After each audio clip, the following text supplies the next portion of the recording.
जय श्री जगन्नाथ भाई मैंने सर्वप्रथम गुरुदेव गणपति ଏବଂ ଜଗଦମ୍ବାଙ୍କୁ ପ୍ରଣାମ କରି ଆଜି ଆମେ ଆମର ଅ, ବାସ୍ତୁ ସେସନ ଷ୍ଟାର୍ଟ କରିବା। ମାଟି ପରୀକ୍ଷାର ସେସନ ଆମେ କରୁଥିଲେ, ତ ମାଟି ପରୀକ୍ଷା ଟା ବି ଆମେ ଜାରି ରଖିଛେ ଏବଂ ଜାରି ରଖିବା ମଧ୍ୟ ଯେପର୍ଯ୍ୟନ୍ତ ନ ସରିଛି। ଆମେ ପ୍ଲଟର ଆକାର ମାଟିର ପଜିଟିଭିଟିକୁ ନେଇକି ହିଁ ଆମେ ଏଇ ଡିସ୍କସନ ଟା ଆରମ୍ଭ କରିଥିଲେ ଏବଂ ସେଥିରେ ଆମେ ଘନତ୍ୱ ଟେଷ୍ଟ କାଲି ସାରି ଦେଇଛେ। ଏବଂ ଯୋଉମାନେ ଦେଖିବା ପାଇଁ ଚାହୁଁଛନ୍ତି ବା ଜାଣିବା ପାଇଁ ଚାହୁଁଛନ୍ତି ସେମାନେ ଯାଇକି ସେ ପ୍ଲେ ଲିଷ୍ଟରୁ ଆରାମସେ ଦେଖିପାରିବେ ଏବଂ ଜାଣିପାରିବେ। ଆଜି ଆମେ ପଢିବା ଆର୍ଦ୍ରତା ଟେଷ୍ଟ।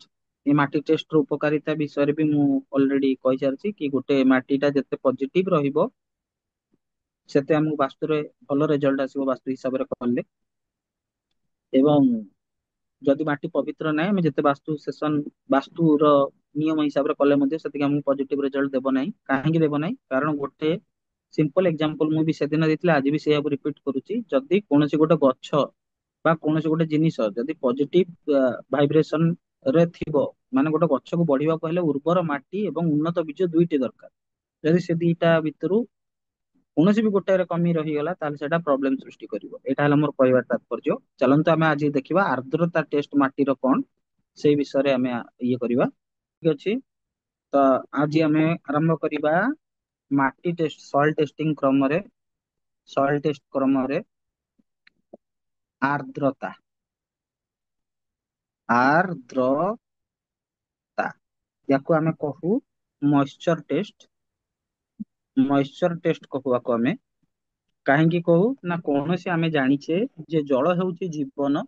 ଯଦି ଜଳର ପରିମାଣ କୌଣସି ଜାଗାରେ ରହୁଛି ଏବଂ ସେଠି ଜଳ ଆମ ପାଖରେ ସେତିକି ପରିମାଣରେ ସଫିସିଏଣ୍ଟ ଆମାଉଣ୍ଟରେ ଆଭେଲେବୁଲ ନାହିଁ, ତାହେଲେ ଆମକୁ ଦିନଚର୍ଯ୍ୟା କରିବା ପାଇଁ ପ୍ରୋବ୍ଲେମ ଫେସ୍ କରିବାକୁ ପଡିବ। ସେଥିପାଇଁ ଆମେ ଯୋଉ ଜାଗାରେ ରହିବା ସେ ଜାଗାରେ ପାଣି ଆଉ ପବନ ଟା ବହୁତ ମାଇନେ ରଖେ। ତେଣୁ ଆର୍ଦ୍ରତା ଟେଷ୍ଟରୁ ସେ ମାଟିରେ ଥିବା ଜଳର ଲେବୁଲ ବିଷୟରେ ଆମକୁ ଜଣା ପଡିବ। ଏବଂ ଏଇଟା ଆମେ ସମସ୍ତେ ଜାଣୁ ଯେ ଜଳ ଆମ ଜୀବନରେ କେତେ ଆବଶ୍ୟକ।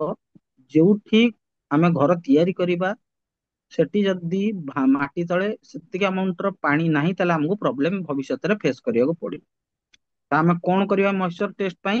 ନା ଗୋଟେ ହାତ ଲମ୍ବ, ଗୋଟେ ହାତ ଚଉଡା ଏବଂ ଗୋଟେ ହାତ ଗଭୀର 1:1:1 ର ଗୋଟେ ଗାତ ଖୋଳିବା ଏବଂ ଗାତରେ ଜଳ ପୂର୍ଣ୍ଣ କରିବା। ଏ ଗାତଟାକୁ ପୁରା ଫୁଲ କରିବା ଏବଂ ଆମେ ଟୋଟାଲି 10 ମିନିଟ ୱେଟ୍ କରିବା।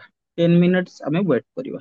10 to 15 ମିନିଟ୍ସ ଆମେ ୱେଟ୍ କରିବା। ଦେଖିବା ଯୋଉ 10 to 15 ମିନିଟ୍ସ ପରେ ଯୋଉ ଆମେ ଜଳ ଢାଳିଥିଲେ, ଯେତେବେଳେ ଆମେ ପୂର୍ବରୁ 15 ମିନିଟ ପରେ ଯାଇ ଚେକ୍ କଲା ବେଳକୁ ଯଦି ଜଳ ଯୋଉ ଲେଭୁଲରେ ଥିଲା ସେଇ ଲେଭୁଲରେ ଅଛି, କିଛି ବି କମିନି, ତାହେଲେ ସେତେବେଳେ ଆମକୁ ଧରି ନେବାକୁ ହବ ଯେ ମାଟିରେ ପ୍ରଚୁର ପରିମାଣରେ ଜଳ ଅଛି। ଘର ନିର୍ମାଣ କରିବା ପାଇଁ ଆର୍ଦ୍ରତା ଟେଷ୍ଟ ହିସାବରେ, ସଏଲ ମଏଶ୍ଚର ଟେଷ୍ଟ ହିସାବରେ ଏଇଟା ହଉଛି ବହୁତ ହିଁ ପଜିଟିଭ।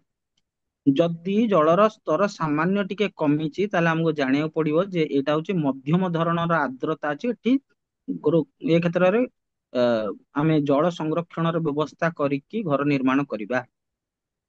ଯଦି 15 ମିନିଟ ପରେ ଚେକ୍ କଲା ବେଳକୁ ଦେଖିବା ଯେ ଜଳର ସ୍ତର ପୁରାପୁରି କମି ଯାଇଛି, ତାହେଲେ ଆମେ ଜାଣିବା ଯେ ଏଇଠି ଘର ତିଆରି କଲେ ଆମକୁ ଭବିଷ୍ୟତରେ ଜଳ ସମ୍ବନ୍ଧୀୟ ପ୍ରୋବ୍ଲେମ ଟା ଫେସ୍ କରିବାକୁ ପଡିବ। ତାହେଲେ 10 ରୁ 15 ମିନିଟ ଜଳ ଢାଳିଲା ପରେ ଆମେ ଅପେକ୍ଷା କରିବା। ପ୍ରଥମେ ଦେଖିବା ଯଦି ଜଳ ଯେତିକି ଢାଳି ଯାଇଥିଲେ 15 ମିନିଟ ପରେ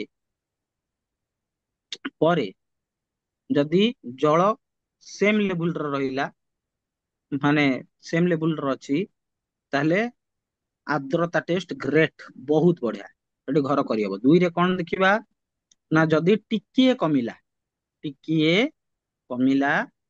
ତାହେଲେ ଆମକୁ ଗୋଟେ କଣ କରିବାକୁ ପଡିବ ନା ଏଟା ମଧ୍ୟମ ଧରଣର, ଆମକୁ ଜଳ ସଂରକ୍ଷିତ କରି ତାକୁ ଆମେ ସେଠି ଘର ତିଆରି କରିପାରିବା। ଯଦି ପୁରା ଅଧାରୁ ଅଧିକ କମିଗଲା, ତାହେଲେ ଆମେ ଜାଣିବା ଯେ ଭୂତଳ ଜଳର ପରିମାଣ ସେଠି ନାହିଁ। ସେଠି ଘର କଲେ ଆମକୁ ଜଳ ସମ୍ବନ୍ଧୀୟ ସମସ୍ୟା ଭବିଷ୍ୟତରେ ହବ।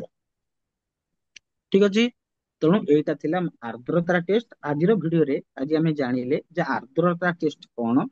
ଏଇ ସଏଲ ଟେଷ୍ଟ ର ପ୍ରୋସିଜିଓର ରେ ଆମେ ଏଟାକୁ କ୍ଲିୟର ହେଲେ ଯେ ଆର୍ଦ୍ରତା ଟେଷ୍ଟ କଣ, ଏଟା ସେଟା କଣ ପାଇଁ ଦରକାର, କଣ ପାଇଁ ଆବଶ୍ୟକ। ତ ଆମେ ନେକ୍ସଟ ସେସନରେ ଅନ୍ୟ ସବୁ ସଏଲ ଟେଷ୍ଟିଂ ର ବେସିକ ପ୍ରୋସିଜିଓର ବିଷୟରେ ଅବଗତ ହେବା। ଆଜି ପାଇଁ ଏତିକି। ସମସ୍ତଙ୍କୁ ଜୟ ଶ୍ରୀ ଜଗନ୍ନାଥ।